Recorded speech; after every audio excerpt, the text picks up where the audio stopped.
সংসারের না পারা কাজগুলো যেভাবে আমি একা হাতে গুছিয়ে নিচ্ছি, তাহলে পুরো ভিডিওটাই দেখতে থাকেন।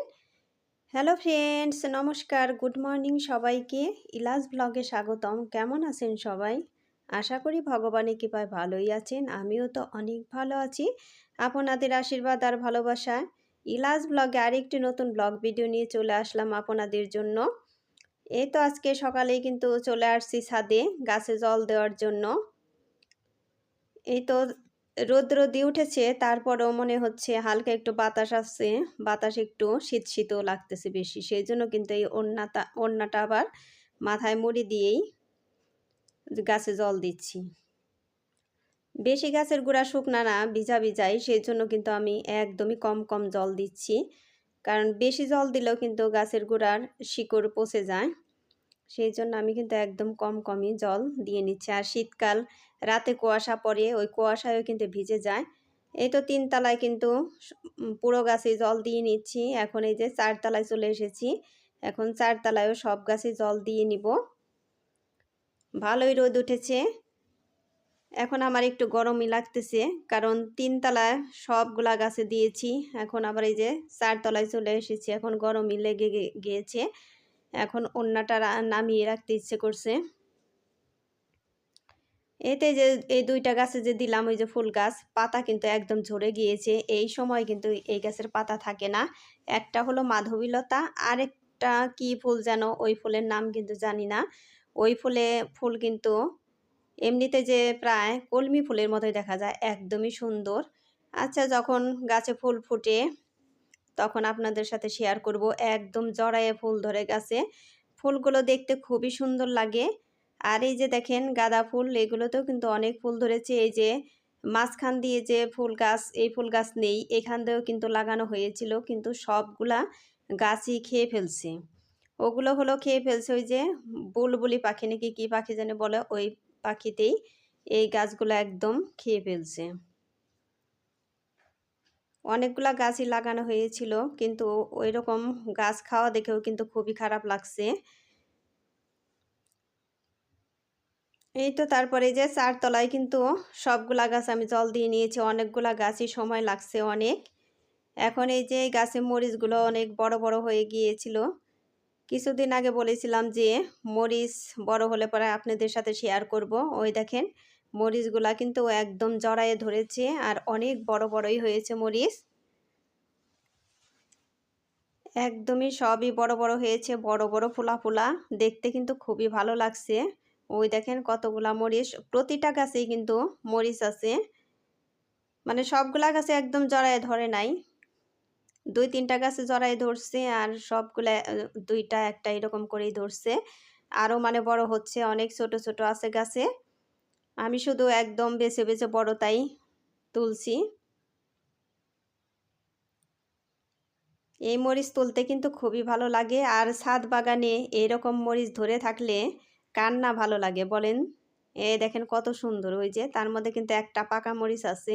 আর সবগুলাই কত বড় বড় মরিচ একদম। আর আজকে কিন্তু দুপুরে মাছ ভাজবো, এই মাছ ভাজা দিয়ে এই মরিচগুলো খেয়ে দেখবো গরম ভাতে। আর মরিচ কিন্তু খুবই ঝাল এইগুলো। আর এই যে তারপর আপনাদের দাদা এই যে হলুদ এনেছে 1 কেজি, ওইগুলো কিন্তু আমি ধুয়ে দিব। এই হলুদ ভাঙানো হবে, ভালো করে ধুয়ে আমি রোদে দিব। কারণ হলুদের গায়ে কিন্তু অনেক ময়লা থাকে। এই যে আমি ধোয়ার সময় কিন্তু একটু ধুলা উঠছিল হলুদের গা থেকে। একদম ভালো করে আমি ধুয়ে নিয়েছি হলুদ। এখন একদম রোদে দিয়ে দিব। আর রোদ কিন্তু এখন সকাল থেকেই সন্ধ্যা পর্যন্ত রোদ থাকে এই পাশে। এই পুরো রোদই এই হলুদের উপরে গায়ে পড়বে।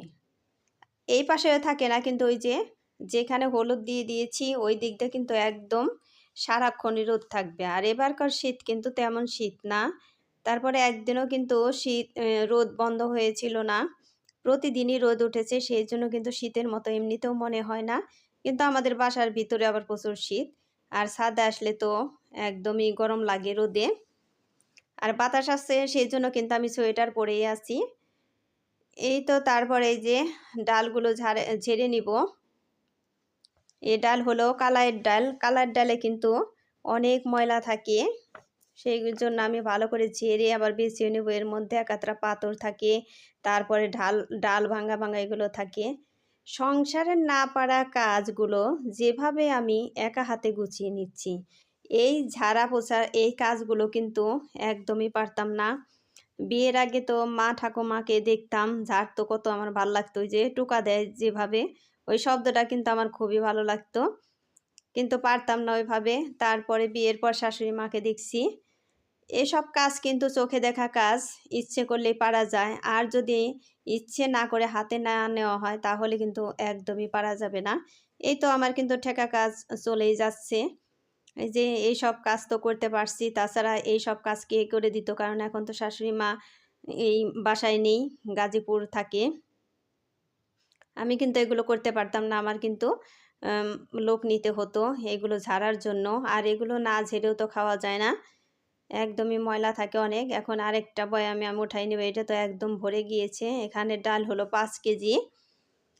এই তো ওগুলো উঠিয়ে নিয়ে তারপরে কিন্তু দুপুরে রান্না করতে চলে এসেছি। আজকে সরপুঁটি মাছ রান্না হবে। এই তো সরপুঁটি মাছ ভেজে নিচ্ছে আগে।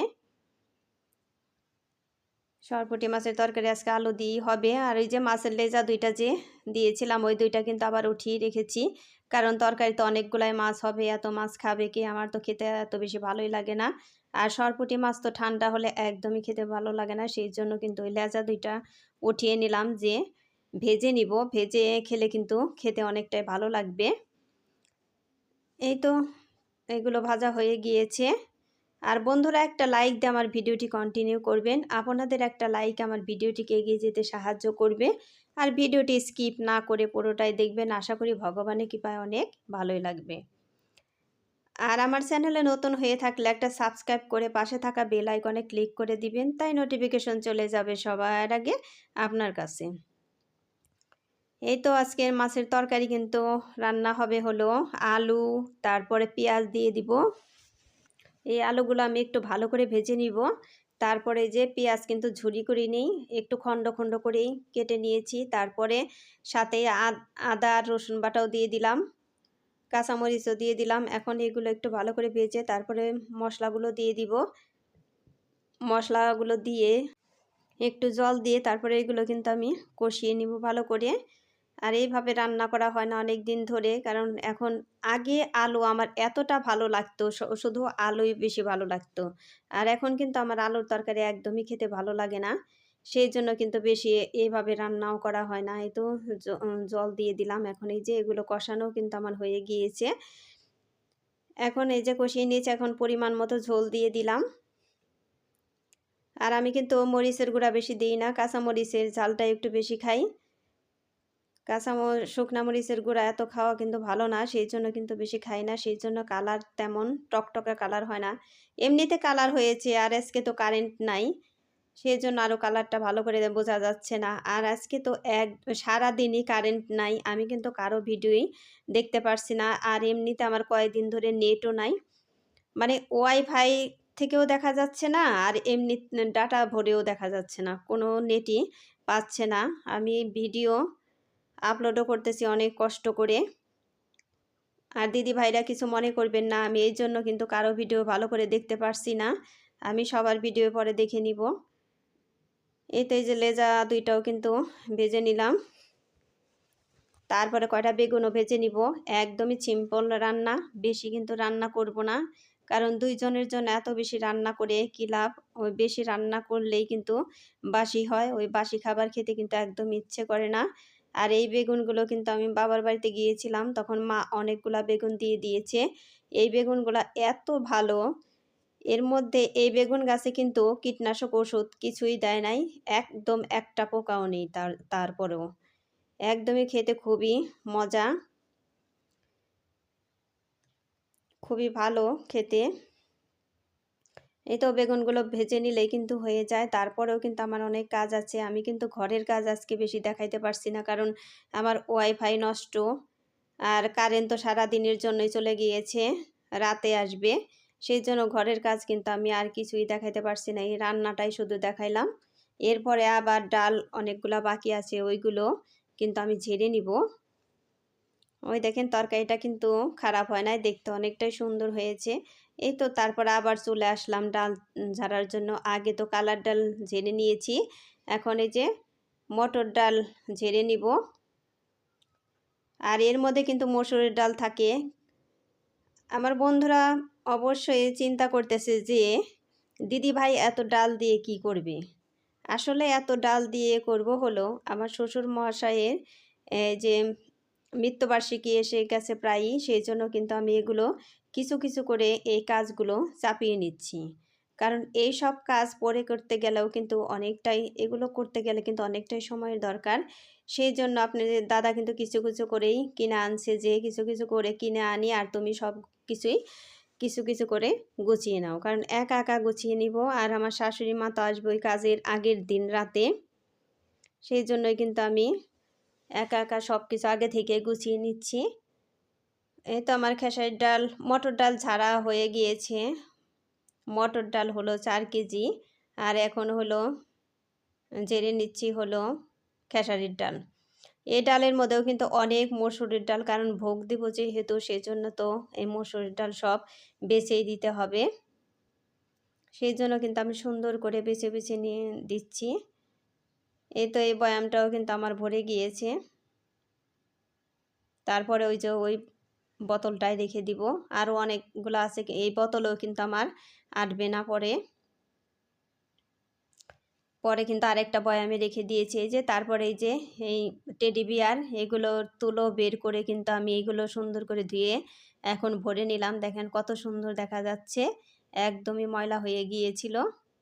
এই সোফায় বসিয়ে রাখলাম, এখন কিন্তু খুবই ভালো লাগছে। তারপরে আপনাদের দাদা চেম্বার থেকে এসে আমাকে বলতেছে যে আমি স্বপ্নে দেখছি তুমি বিরিয়ানি খেতে চাইছো, তারপর তোমার জন্য এনে দিয়েছি, তুমি খেয়ে খুব ভালো বলতেছো। তারপরে বারবার এই কথা বলার পর আমি বলতেছি যে তোমার যদি খেতে ইচ্ছে করে তাহলে তুমি নিয়ে আসো। তারপরে এই যে রাতে আমাকে কিন্তু রান্না করতে দেয় নাই, তারপরে এই যে বিরিয়ানি নিয়ে আসলো, এখন খেয়ে নিব। Tata, bye bye.